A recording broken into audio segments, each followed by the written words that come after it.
Desakan Denny agar Jokowi dimakzulkan. Inilah tanggapan pimpinan DPR. Jadi sebaiknya sebagai Presiden Republik Indonesia, Presiden kita, Presiden dari rakyat Indonesia yang begitu banyak, sebaiknya betul-betul tidak cawe-cawe lah dalam hal ini ya.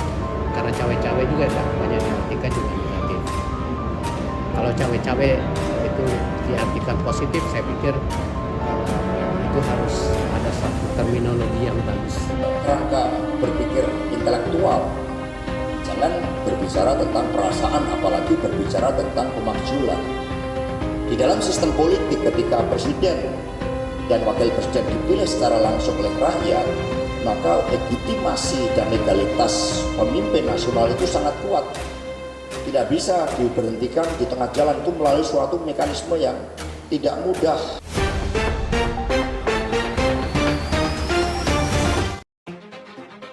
Wakil Ketua Dewan Perwakilan Rakyat Suhmi Dasko Ahmad yang mengaku bahwa secara kelembagaan pihaknya belum menerima adanya surat permintaan dari praktisi hukum Denny Indrayana terkait ajakan agar DPR melakukan impeachment atau pemakzulan terhadap Presiden Joko Widodo. Ia menuturkan, jika memang ada pengajuan surat secara fisik maka harus juga sesuai prosedur. Saya belum melihatnya, dan kalau ada surat itu kemudian kami mesti juga tahu suratnya ditujukan kemana, karena di DPR kan ada mekanisme yang ada. Kata Dasko saat menjawab wartawan terkait surat terbuka Denny Indrayana di Kompleks Parlemen Senayan, Jakarta pada Kamis 8 Juni 2023. Dasko menjelaskan prosedur yang dimaksud memasukkan surat secara resmi. Jika surat tersebut ditujukan kepada pimpinan DPR, maka nantinya akan dibahas dalam badan musyawarah untuk disampaikan pada fraksi-fraksi atau kemudian diserahkan pada komisi teknis. Mungkin komisi teknis yang akan membahasnya dan kemudian akan diberikan informasi hasil pembahasan tersebut kepada pimpinan atau fraksi-fraksi. Pungkas Dasko. Adapun sebelumnya, Denny mengunggah surat terbuka kepada DPR melalui cuitannya di akun Twitter pribadinya @Denny Indrayana pada Rabu 7 Juni 2023. Dalam surat tersebut, Denny menyebut terdapat 3 dugaan pelanggaran yang menurutnya dilakukan oleh Presiden Jokowi. Berikut adalah surat terbuka saya kepada pimpinan DPR untuk memulai proses impeachment atau pemecatan kepada Presiden Jokowi. Saya sampaikan 3 dugaan pelanggaran konstitusi, kata Denny.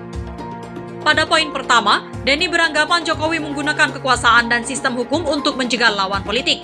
Ia menyebut Presiden telah menggunakan kekuasaan lewat institusi hukum dengan menghalangi Anies Baswedan maju sebagai calon Presiden 2024. Pada poin kedua, ia menyebut Jokowi membiarkan Kepala Staf Kepresidenan Muldoko mengganggu kedaulatan Partai Demokrat lewat proses peninjauan. Pada poin kedua, ia menyebut Jokowi membiarkan Kepala Staf Kepresidenan Muldoko mengganggu kedaulatan Partai Demokrat lewat proses peninjauan kembali atas kepengurusan sah partai yang telah ditetapkan oleh Kementerian Hukum dan HAM. Dugaan pelanggaran ketiga, Denny menyebut Jokowi menggunakan kekuasaan dan sistem hukum untuk menekan pimpinan partai politik.